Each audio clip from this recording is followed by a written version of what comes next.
Well, it's a little over 6 weeks since I moved out of the truck and started the interior build, and I'm just about ready to make breakfast here.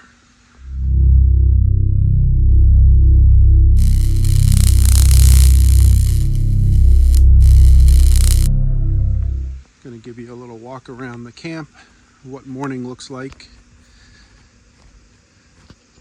Got the saw and tools covered over there, my work table covered, because everything gets covered in a morning dew. The sun's coming up. Mount Rainier is right on the other side of those trees, and if I walk to the front of the property I could see that. This is my kitchen.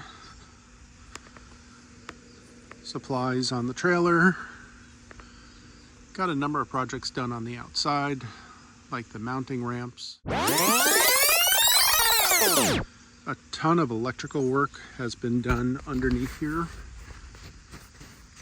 You can see the part of the wiring harness back there, but there's been a lot of electrical work, running wires and such underneath here, as well as permanently bolting the habitat box to the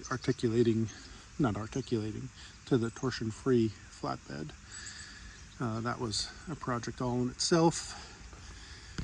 Coming over here, permanent mounted jumper cables. These go direct to the battery. Onboard air system.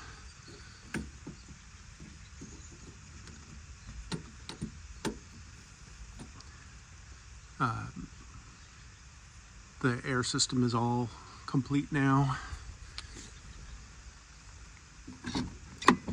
There's still a lot going on in here with the additional fuse block coming in. There's probably another day of work in here, then this is all wrapped up.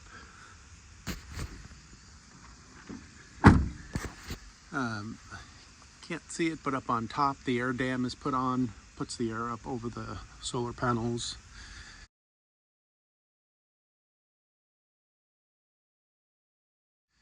But let's take you inside here, because boy, there's been a lot going on in here.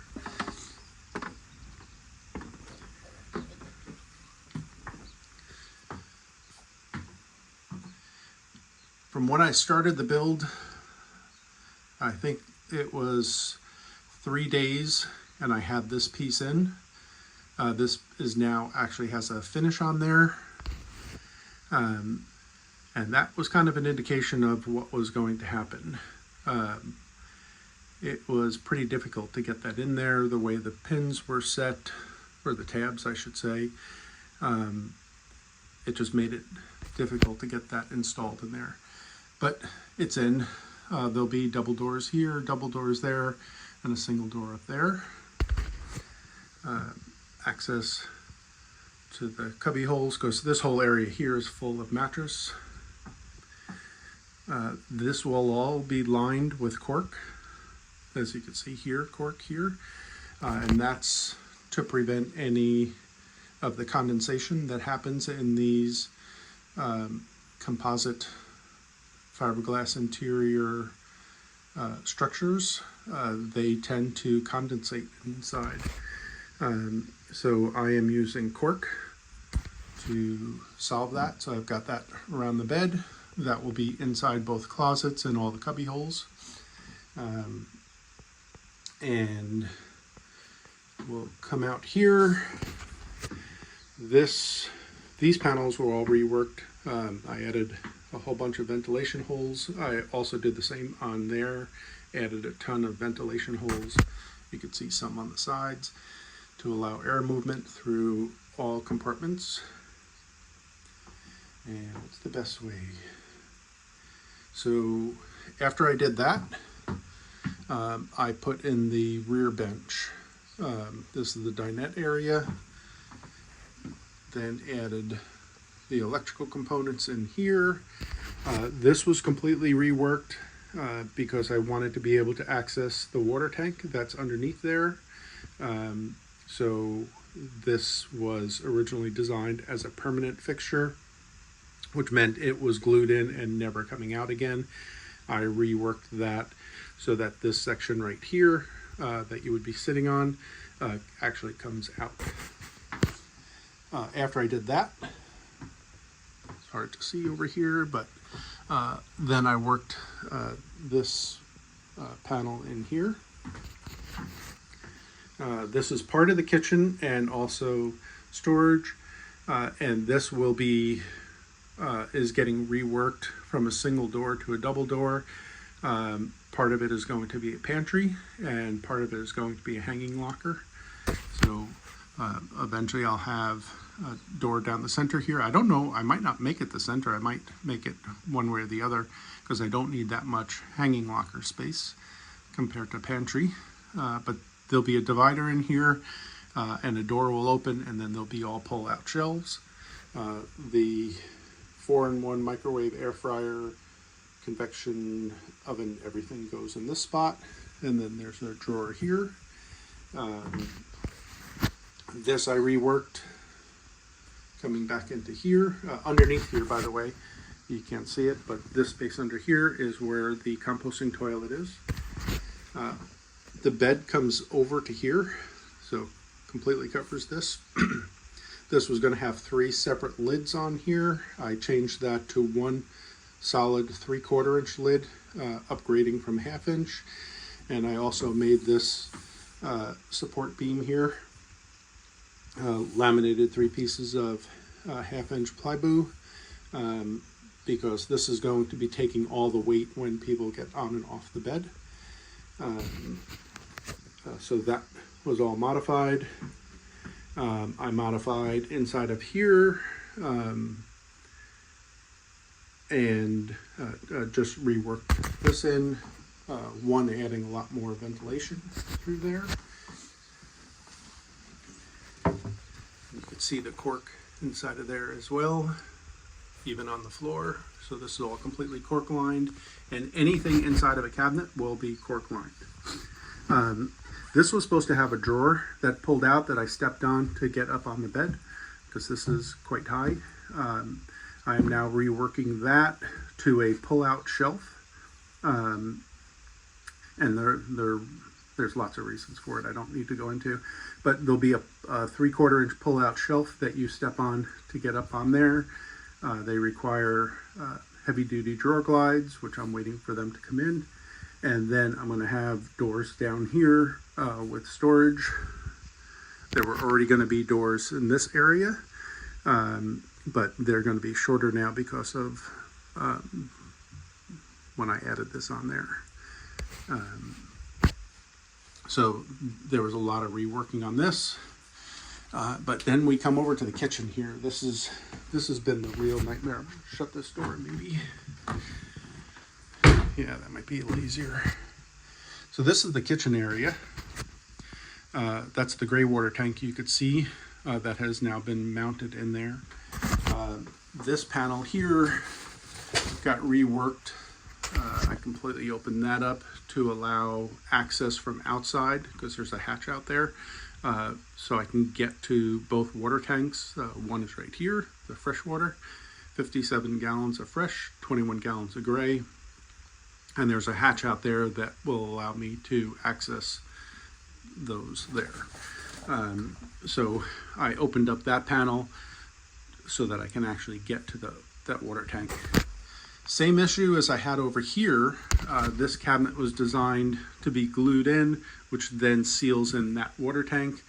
And I have reworked that now, where I will be able to remove the shelf and replace that water tank if it ever needs to get replaced, as well as to get in to access the areas back here, which is like the wire chase, plumbing chase, and so forth. This has been reworked. There was an issue with the my refrigerator freezer that goes in here, which is a chest style, and this was too small for it. It wasn't tall enough. So I had a number of panels in here remade, but this one got remade, made it taller. So now I have space for it, and there's enough airspace around it. But that does mean that we're no longer using these holes to put in the shelf that goes in here. So all that is getting remade. I'll be using cleats instead. This got glued in yesterday, and like a lot of this, like I glued that in, and then I can't do anything until that's dry before I put in the next piece. So the kitchen area will get complete today.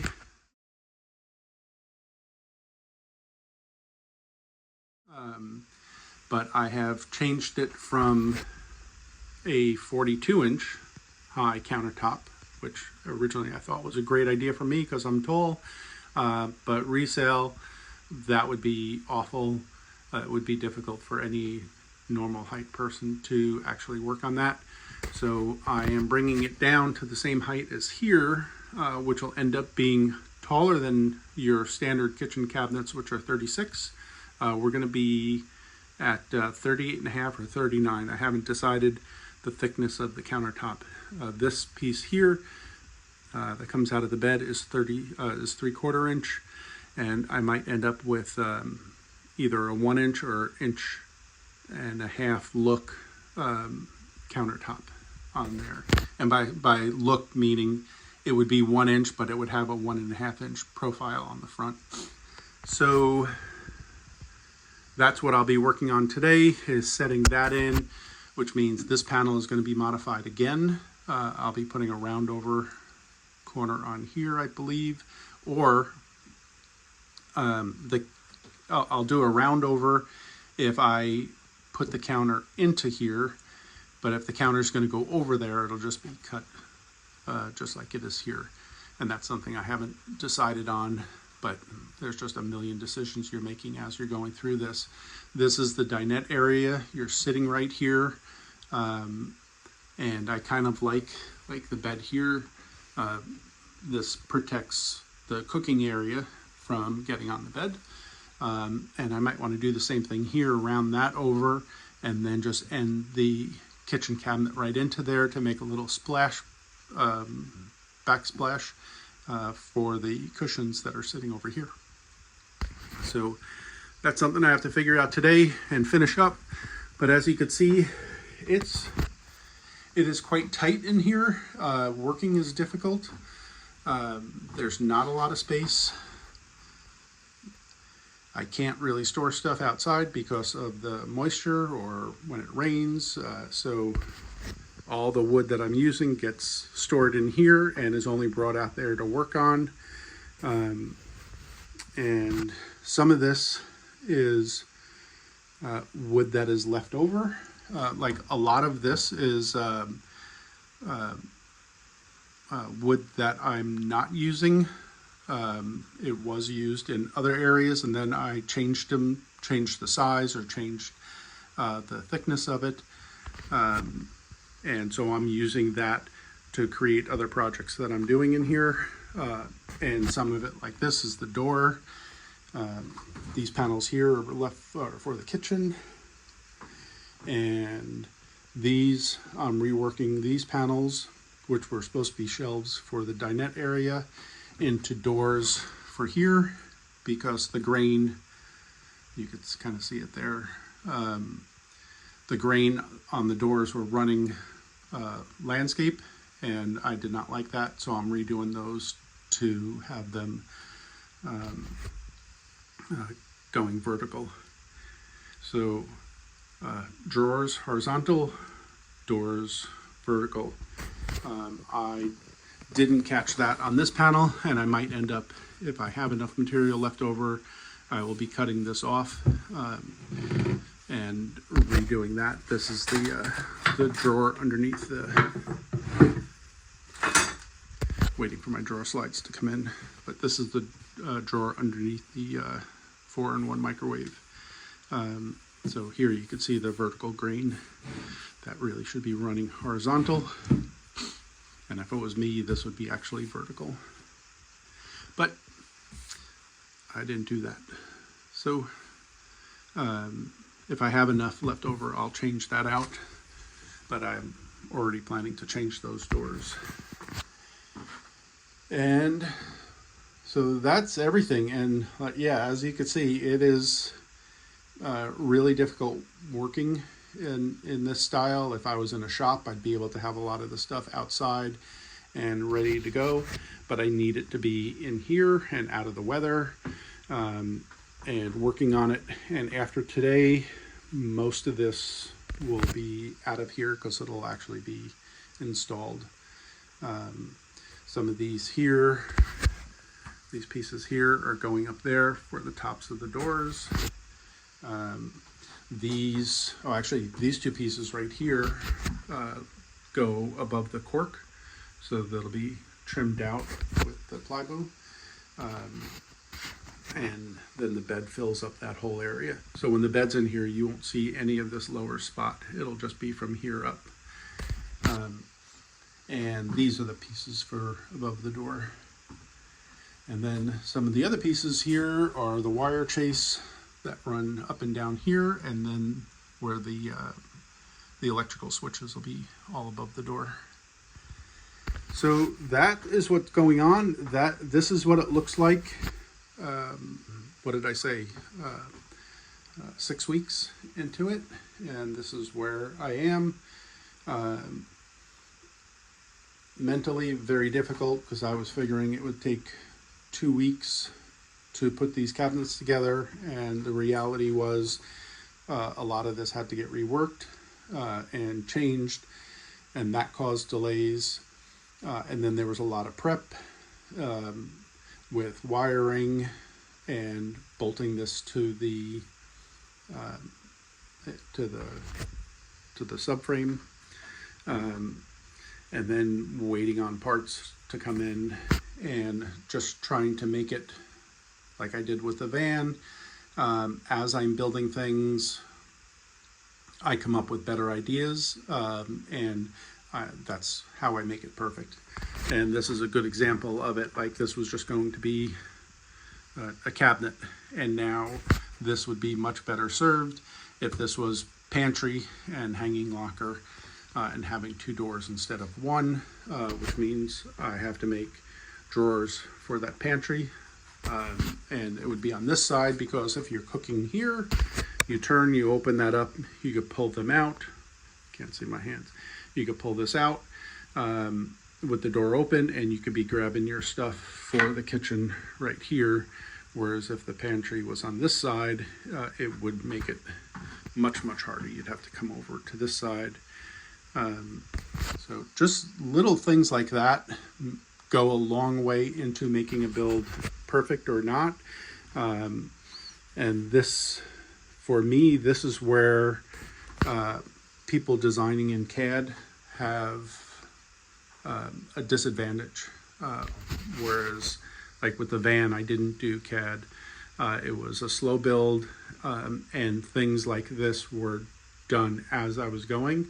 These changes were being made because when you're in it and building it, you will start seeing solutions to problems you didn't know were going to be there, or you'll see better ways to do something because you're spending so much time in that space, like, you know, having that open so that you can access. I wonder if you can see it in here. Not really. I got so much wood in there. This is full of cork, because everything in here again gets lined with cork. If it's inside of a cabinet, it is going to be cork lined. And that came about because I've lived in here for a year and a half, and I saw the moisture issues that come with these fiberglass walls. The amount of moisture we expel sleeping at night, and even with a vent fan or a window open, it tends to collect behind anything. So I had, this was all filled with plastic crates that don't actually block any airspace, but was causing moisture or condensation on the walls. And so I am eliminating that with the cork. And there's a lot of science behind that, but basically you're changing the surface from a surface that moisture can collect on, fiberglass, to something like wood or cork, that moisture does not sit on there like that. And by the way, the cork is really cool. I've never done this before with cork, but there's a poly finish as well on the cork. They recommend that when you're using cork flooring in your kitchen and bathrooms. Cork is a great flooring option, and you put a poly finish on it. I really liked it. So that is where we are. Let's go back outside here again, get a little overview of my camp. I am wrapping up my time here. My build will not be done when I pull out, but I have to get back to work, start making money again. So I will be wrapping up wherever I am on this project. We'll get wrapped up and I'll be out of here on August 29th. Give you a little tour of the front here.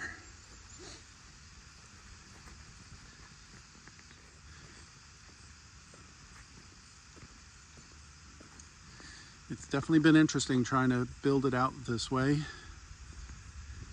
but I'm really appreciative for my friends letting me camp here and take over part of their property for this.